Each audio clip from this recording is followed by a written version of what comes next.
It's time to look into the crystal ball and ask, what is the future like for the Yankees rookies?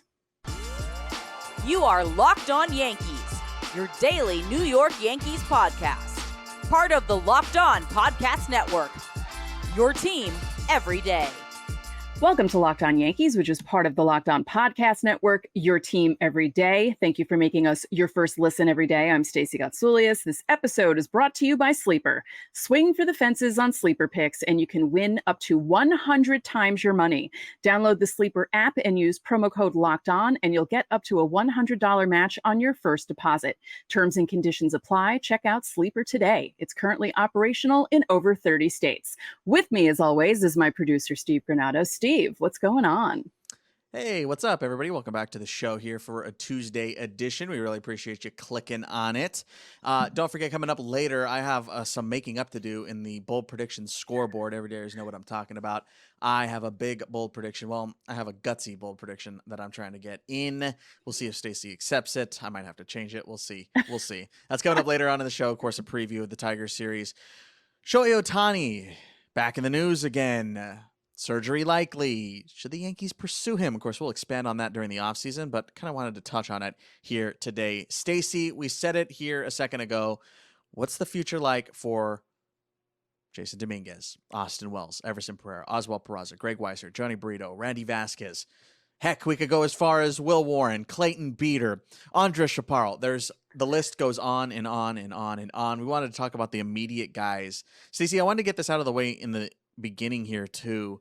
What I'm calling the truth about prospects. So if I may hop onto the old Locked On Yankees soapbox, and I wanted to, there had been some comments on our videos from, older times where we're talking about prospects this year. Guys like Dominguez, guys like Wells, guys like Pereira. We've been covering them this year. And I felt it was important during this conversation to say, nobody knows what the future is. I mean, nobody. It is the hardest thing in maybe all of sports, but let's just zero in on baseball, to look at an 18 to 21-year-old kid, sometimes even 14 to 20-year-old kid, and try and figure out if it's worth it. Try and figure out what the future brings for that player. You can obviously look at all the metrics, you can look at all the mechanics, and we do that here on this show. We watch the players, we look at them, we read people who know about them, like we do all that stuff here for this show. And I think, again, it's really important to be like, to say that like we're guessing, and everyone is guessing. You can be the most expert person in the world and an injury derails it, or they become a quadruple A guy. How many times have we seen that happen? Or a guy that rakes all the way has a couple of weeks and then fizzles. Like, all of this is extremely hard. There are so many factors at play. And then there's the other guys that you don't think anything of, and then they make it. Look at Mike Piazza. That's exactly who I was thinking of. It's a total crapshoot. Mm-hmm. You can do your best guesses, and that's what we're going to try and do here today. But I thought it was super important to get that out of the way first. So, Stacey, with that out of the way, Jasson Dominguez. Let's start with him. What do you see in this immediate future? And when I say immediate future, I'm talking this September, and I'm talking 2024. What is that, the next 13 months of Jasson Dominguez in or out of pinstripes look like in your eyes? People have to realize how young he is. He's 20, and you can't expect him to do as well as he did over the weekend with the Astros, but you can expect him to be a player who's he's not going to be I don't think he's going to be the type of player who fizzles out and embarrasses himself. I feel like he's going to be a very solid big leaguer. I think that it might not be as quick as an ascent, it feels like, that first swing, literally, everyone was like, oh, but there may be a bit of a down period there. But I feel like eventually past 2024, but I feel like people need to not put so many expectations on him. He's going to be fine. He's not going to embarrass us. People are going to say, oh, okay, Dominguez is pretty solid. The Yankees were smart to hang on to him. like that kind of performance over the next 13 months. And then once he develops, gets older, gets more experience, things will really click for him, if that makes sense. Because, I mean, God, 20 is so young. And there are some guys who come up at 20 and boom, right off the, like out of the gate, they're superstars. And you can't expect that from everyone. And I feel like maybe for him, it might be a little bit of a slower ascent, but he'll get there eventually. Yeah, no, I think that's a fair assessment. Watching the guys talking about him, watching a lot of people talk about it and reading a lot about him. I haven't had any personal experience with him. He was not with the Rail Riders when I was covering the team last season. Of course, he was in high A at the time. So for me, looking at him, just numbers wise and the video that I've seen, and again, reading a lot about him, hearing people talk about him, one thing I know for sure is he's just been streaky. And Right. I think you have to prepare yourself in that regard. It's a overall small sample sizes here, because lost the season in 20, signed in 19, didn't play that year. 2021, kind of a weird year overall. He was mostly in Tampa. 2022, he wasn't performing very well, got the call up, started hitting better, then finished with Somerset. And it's just been a really quick rise. He's had a lot of moving parts. He's been moved through the system very quickly. So I've said it before, and I'll say it again here, Stace. There's going to be some growing pains here. And it doesn't matter who it is. Anybody who has ascended through the system as fast as he has is going to make mistakes. Sure. And some of them might be big. Right. Some of them might be really big. It might be, game-changing mistakes. And I think you need to prepare yourself for that here in the immediate future. Like you said, he's only 20 years old. Sky's the limit with a kid like this. Like you said, I think Yankee fans will be happy that they ultimately hung on to him, as long as the Yankees give him the opportunity and allow him to progress and allow him to get better. Then the sky is the limit. Is he a future all-star? Potentially. I think he could be a future all-star. He could be a future perennial all-star that we're dealing with here, which is, obviously reaching near the heights of what you're anticipating here. But again, a lot of guys fizzle out, man. I'm not predicting that for him. Long-term wise, Stacey, I think that's what we're dealing with here, is perennial all-star potential. I think defensively, yeah, he'll probably be a center fielder, unless the Yankees have a different option at that time. Then they might kind of, weigh those situations when it comes to it. But long term, it's going to be a middle of the order bat, and that's what you're thinking. You're thinking 3-4 in the middle of that order here, to supplant guys like Giancarlo Stanton, supplant guys like Gleyber Torres, move Judge around a little bit. Judge probably stays second, and then you have Dominguez after. So again, the sky's the limit for a kid like this. We're just trying to guess. Yeah. As far as the others, Stacey, we want to talk about the immediate future for the other guys too, since this team is chock full of rookies right now. We know that. Immediate future for Austin Wells. Where do you see that, Stacey? I'm happy that they didn't lie to us, because remember how we spoke about that last week, where we were afraid they were going to say, yeah, they're coming up, but then we weren't going to see maybe them playing as much, even though Boone said they were. But, they're throwing him out there and having him catch all these new guys, and he's doing a pretty solid job, because a lot of the things that you hear about Austin Wells, it's not positive on the catching side. And so far what I've seen, he's been okay. And guys have spoken highly of, like Michael King spoke highly of him. Very highly of him. Yes. If you guys look that up, King was very complimentary about Wells. And that's what you want to hear about a rookie coming in and handling a staff like that. I feel like he's a little older, right? Yeah, he's 24. Yeah, he's going to be 25. Yeah. I feel like he could be a very solid catcher and hitter. Love that he's lefty, because, Yankees are lacking that. I mean, he projects like 5'6", somewhere around there. Not quite your middle to top, but, which is fine for a catcher. Yeah, for a catcher, not everyone's Jorge Posada. Not everyone is Yogi Berra. I mean, it's fine. We had to get to a couple of other ones here, Stacey. Everson Pereira. I feel like the Yankees are hoping he pans out here overall. Yeah. He is obviously not one of the mainstays when you're talking about heading into the season and where they're thinking about, projectability wise. Everson Pereira, they're hoping really pans out to be replacement to above replacement level left fielder. That's what they're hoping. He's done a pretty darn good job so far. He's come up in big moments already and driving in runs. Oswald Peraza, obviously you're hoping that he can be a potential all-star as well. I think defensively he's there. I think he has a Gold Glove potential. And maybe a 280 plus at the plate with a little bit of pop, maybe 15 to 20 homers is what you're hoping out of Oswald Peraza.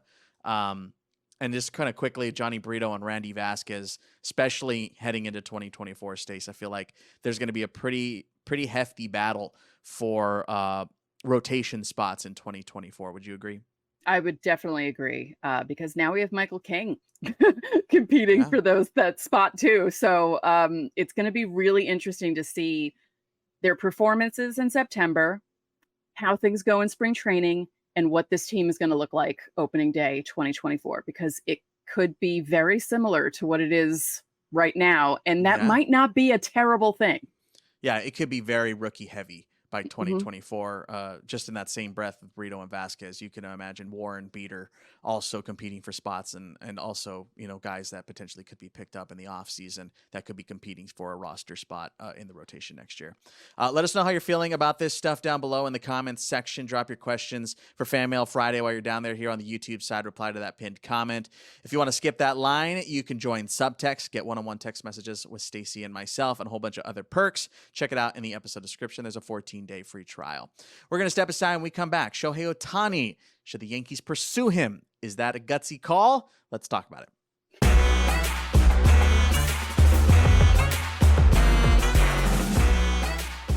The MLB playoffs are around the corner, which means the clock is ticking on your chance to win 100 times your cash on daily fantasy baseball. Baseball has never been more exciting than it is now, with studs like Acuna, Betts, and Ohtani. Pick more or less on stats for these stars like home runs, hits, strikeouts, and more for up to 100 times payout on Sleeper. Get your picks right and you could win big. I'm StaceFace826 over there. I've already gotten direct messages from some of you, so thank you for that. Just because your personal fantasy team isn't going anywhere doesn't mean you have to miss out on winning this season. So use the promo code LOCKEDON and you'll get up to a $100 match on your first deposit. Terms and conditions apply, and you can see Sleeper's terms of use for details.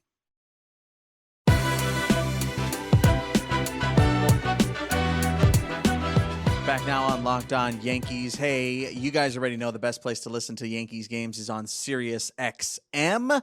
So make sure to download the Sirius XM app. Check out John and Susan over there. You'll even hear our voices during the commercial break, so you don't have to mute that. That's super cool. You'll hear us even more. Download that today. Get yourself a free trial. Hey, on Wednesday's show, we'll be recapping this upcoming Game 1 against the Tigers tonight. We have, of course, a preview of that later on in the show. But Stace, we haven't talked about Shohei Ohtani in a while, and a lot has changed since the last time we talked about him. Of course, Shohei has a tear in his UCL, also has been dealing with a myriad of other injuries here in the later part of this season. And there was a little bit of news on Monday, rather. Nez Bolello, his agent, went and talked with reporters that a surgical procedure is, quote, inevitable. Mm. They didn't say Tommy John. That might be experimental if I'm going out there, if that kind of feels like maybe the route they want to take, or at least are exploring. Shohei's also said that he still wants to be a two-way player, still wants to pitch. He was also scratched on Monday with some oblique tightness. He's had some cramping issues, some tightness issues. He's had some fingernails issues. He's had blisters. Like he's run the gamut in 2023. It's a miracle he's played as much as he has. Stacy, giving all of this, and again, we're probably going to do this way more in depth, but I wanted to touch on it with all this news. I don't know. I don't know how you feel about going after Shohei, because I still feel like it's going to be a big contract that's going to have to pull him in. So where do you feel the Yankees are at engaging in interest in Shohei? I think they'll act like they are, but they won't really do anything, because it's a lot of money and they have so much money tied up in certain people. And Hal is trying to get things down money-wise. And I feel like this might be too much for them. I think this might be too much for them. I mean, I know Yankee fans would love for the Yankees to go after Shohei Ohtani because, oh my God, like it would be unbelievable to have Shohei Ohtani in the lineup and in the rotation. I mean, that makes your rotation so much better just having Shohei Ohtani there. And it makes your lineup so much better having him there. Oh, it's not even close. I mean, impact, obviously. Yeah.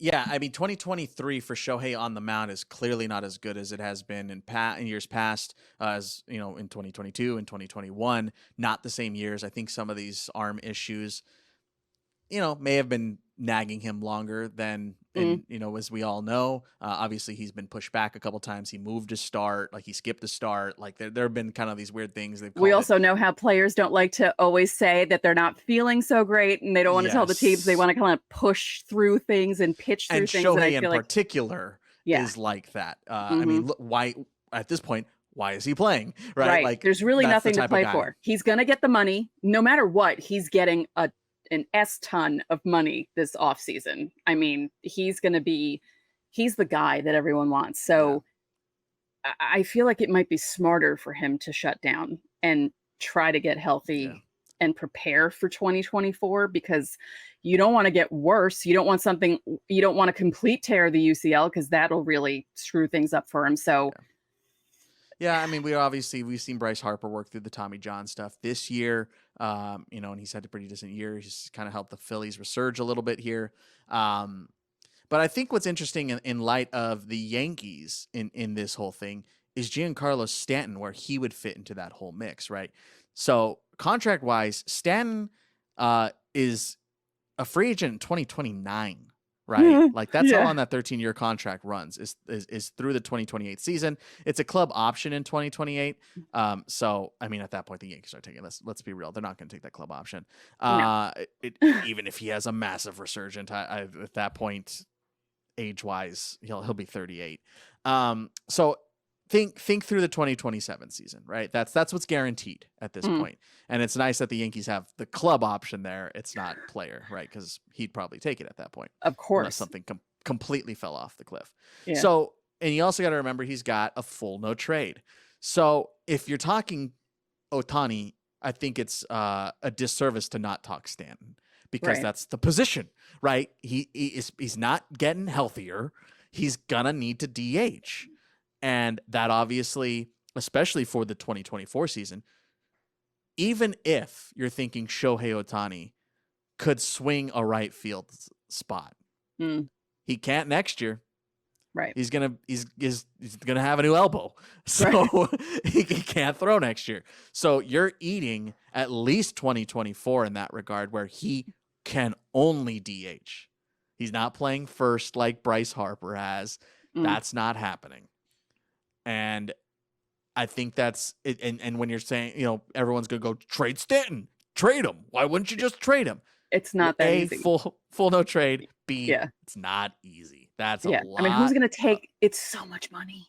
It's a lot. It's a lot. It's a lot for a team that is taking a massive gamble on not just performance, but health. In that regard. So in my eyes, the Yankees are quote unquote stuck with Stanton, or at least have to figure out what to do in that regard, because they're not going to eat that money, because you'd have to eat 70 to 80% of it if you wanted to trade, and he'd have to say yes. Yeah, that's like, we have the numbers in front of us right now. We have a whole graph here and it's just, I know how big the contract is, but looking at it broken up like this, and oh my God, the amount of money is just overwhelming. Next year it's up to 32 million. Oof. So, and that doesn't include incentives that he has. Also, he has like Silver Slugger incentives and all that kind of stuff. So it could be a little bit more, a couple $100K, or up to $1 million more, whatever the number actually ends up being. I don't have that in front of me, but it's massive money, especially in the eyes of a baseball team that doesn't want to spend on things like that. And I always give that caveat. Every Dares know I always give that caveat. They could do it if they want to, no problem, no issues whatsoever. They can do it, but they choose not to. Just always remember that. But Stacey, if we can come to some sort of conclusion here, given the Stanton stuff, given the injury stuff, do you think they should pursue Shohei this offseason?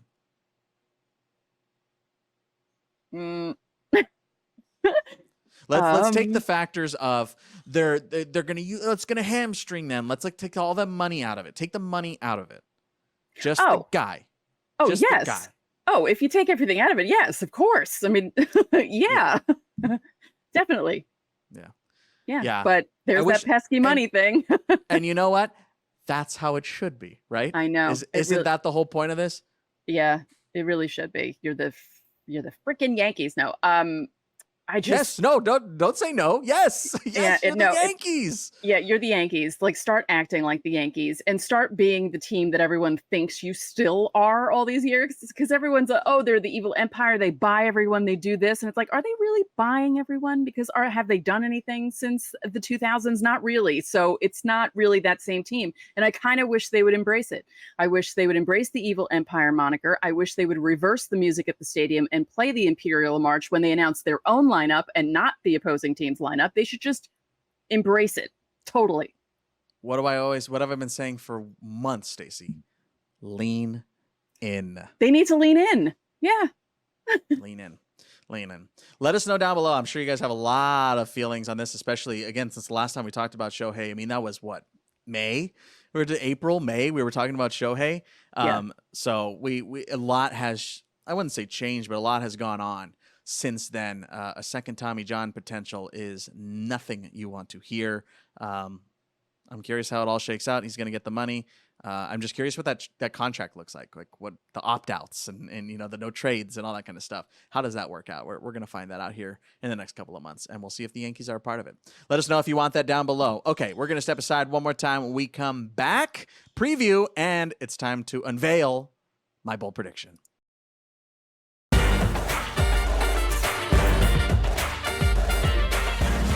Back now on Locked On Yankees. Don't forget the place to listen to the Yankees this season and every season is on SiriusXM. Download the SiriusXM app today. Get yourself a free trial. Hey, Yanks Tigers. We meet again. Yeah. Have you been here before? Yeah. Tuesday night matchup with the Tigers. Alex Faedo against Garrett Cole. We did not see Faedo last time. Series we didn't. We escaped two of these three arms on Wednesday night. It's Matt Manning, who we did not escape last time, and he pitched incredibly in that game. He'll be taking on Clark Schmidt, and then Eduardo Rodriguez. What a season it's been for him. What a trade deadline it was for him, as we all know. Against Carlos Rodon. Stace, Yankees took that series in Detroit last week. That was also pre-Dominguez Wells. How are you feeling about this series now at home? I'm feeling pretty good. I feel like they're going into this series with a completely relaxed, loose attitude. I mean, if they could sweep the Astros in Houston, I think they can perform well against the Tigers at home. I would hope.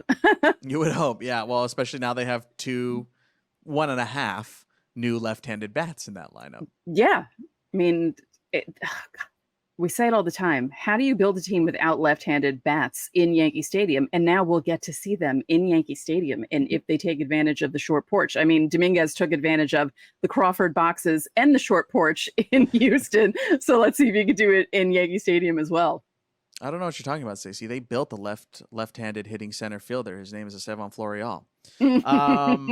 Yeah. Matt Manning, as I mentioned, again, he's going to go tomorrow on Wednesday's game. But, I mean, the 6 innings of 2-hit shutout baseball, unreal. One of his best starts of the season. Garrett Cole, I mean, he pitched well last time, not his best stuff. But as we've said 1,000 times, I feel like it's every other for him. Like he's and then woo. So it might be a woo start on Tuesday. And that is some like grade A breakdown right there. Right? Is that sometimes not the best? He's sometimes he's woo.